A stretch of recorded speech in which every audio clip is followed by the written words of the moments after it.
السلام عليكم ورحمة الله وبركاته. أتمنى إن شاء الله تكونوا جميعا بخير وبصحة وسعادة. الفيديو ده يا جماعة ما فيهوش كالمعتاد يعني شغل جبس أو شغل نحت أو شغل جوالب زي ما احنا بنعمل في القناة إن شاء الله. ولكن المرة دي في حاجة مرتبطة ارتباط وثيق جدا بالحاجات اللي احنا بنعملها، وحاجة مهمة جدا هتهم الصناعية، وأنا تقريبا دايما بقول عليه إن هو اكتشاف يعني.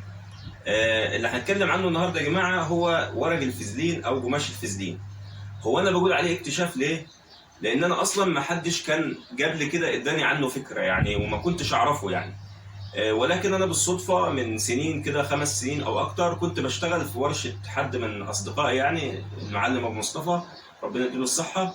انا قبل ما اعمل الورشه دي كنت اللي بيبقى عايز شغل مني بروح اعمل له الشغل بتاعه في الورشه عنده.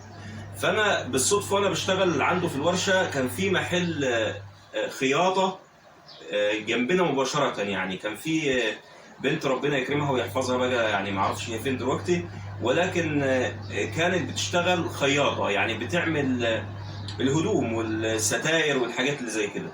فبالصدفه وانا بتكلم معاها لقيت محطوط قدامها القماش ده. فانا مسكت ده فبقول لها ايه ده يعني، ده قماش ده ولا ورق ولا ايه؟ قالت لي لا ده قماش فازلين. ده بيتعمل ايه؟ قالت لي ده بيتحط في الاساور بتاعه الهدوم واللياجات وكده يعني. الجماعه اللي فاهمين في الخياطه هيبقوا عارفينه.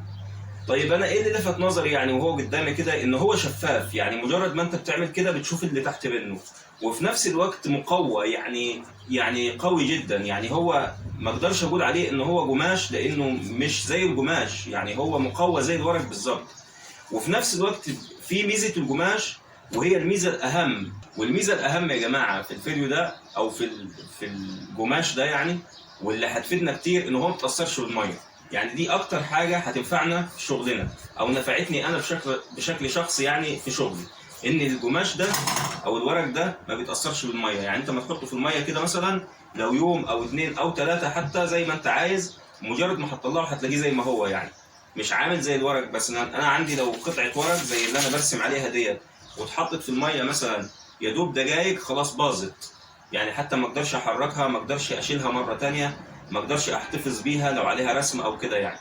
بالاضافه ان الورق ده، الورق الطبيعي لما كنت بعمل عليه رسم يعني وابدا اشتغل عليه، انا ساعات بضطر ان انا احط الورق كده عليه الرسم، وبعد كده بحط عليه قطع الجبس يعني. فكان مجرد ما بينشف الورق بعد ما بيتل بالميه بينكمش يعني، تمام. فالرسمه بنفسها مقاساتها بتتغير، ودي كانت مشكله كبيره جدا عندي.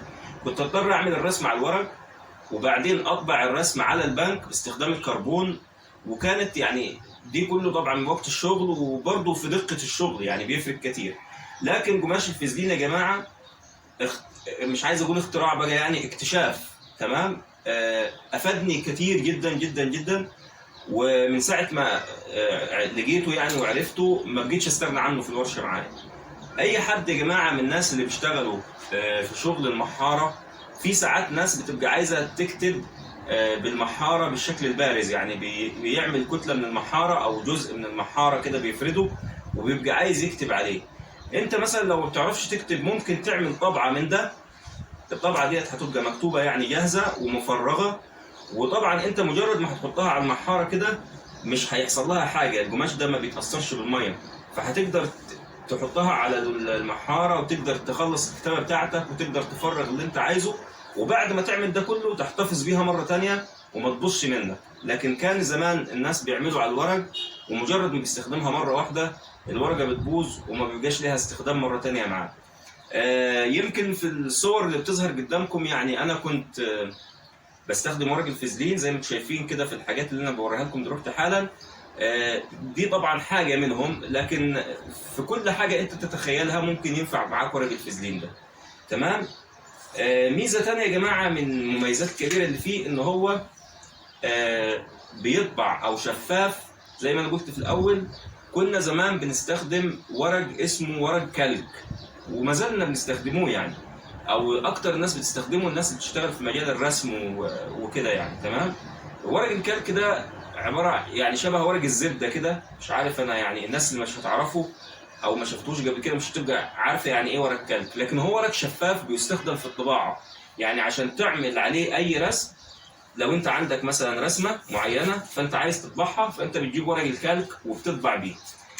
ورق الفازلين يا جماعه زي ما انتم شايفين قماش الفازلين، اتمنى ان الصوره تكون واضحه، في نفس الميزه، يعني بتقدر تطبع من خلاله، يعني انت اي حاجه تحت منه تقدر تطبعها عليه. الميزه الثانيه ان انت لما هتعمل رسم على ورق الفازلين، يعني انت لو عملت اي رسم على ورق الفازلين، يعني انا هكتفي بس بالخطين دول. الخطين دول انا لو حبيت اطبعهم على الورقه ديت، مجرد ما همشي عليهم القلم كده حتى لو بظهره هتلاقيهم طبعوا هنا على الورق. يعني هو في نفس الوقت كانه ورق كلك وكانه ورق كربون، تمام. ودي يعني من ضمن الحاجات الخطيره اللي فيه. بحاول اتكلم بسرعه لاني مش عايز يكون الفيديو طويل جدا ويكون في حاجه زي ما بقول لكم ما فيهاش شغل، ولكن صدقوني يا جماعه والله الناس اللي بتشتغل في الصنعه بتاعه الجبس او بتاعه النحت او حتى مبيضين المحاره او حتى النجاشين يا جماعه، يعني ده ممكن تعمل عليه طبعات وتطبع بيه شغل نجاش على الحيطه باحترافيه شديده جدا وقوي وما بيتقطعش بسهوله. فانا يعني مش عايز اخلي الفيديو طويل ولكن عايزين الفايده يعني ان شاء الله توصل للناس، وعشان كده انا عملت الفيديو بناء عن اني اكتر من حد لما بتكلم عن ورق الفازلين بيقول لي هو ايه ورق الفازلين ده. وزي ما قلت في الاول عشان انا الموضوع حصل معايا بالصدفه، فانا اتوقع ان في ناس كتير جدا ما تعرفش عنه او ما بتستخدمهوش يعني. فخلي ان شاء الله الفايده تعم، ولو في حد من الناس اللي بتشوف الفيديو معانا يعني يعرف ان في حد بيشتغل بس ملوش في النت ومش هيقدر يشوف الفيديو ده، يوصل له هو المعلومه يقولها له، وان شاء الله يعني الدال على الخير يعني كفاعله. وان شاء الله الفايده تعم باذن الله يا جماعه، والفكره جميله، واتمنى في اخر فيديو يعني الصغير ده اكون قدرت اقدم معلومه تنفع الناس. وزي ما بطلب منكم كل مره ما تنسوش تدعوا لي بالتوفيق، والسلام عليكم ورحمه الله وبركاته.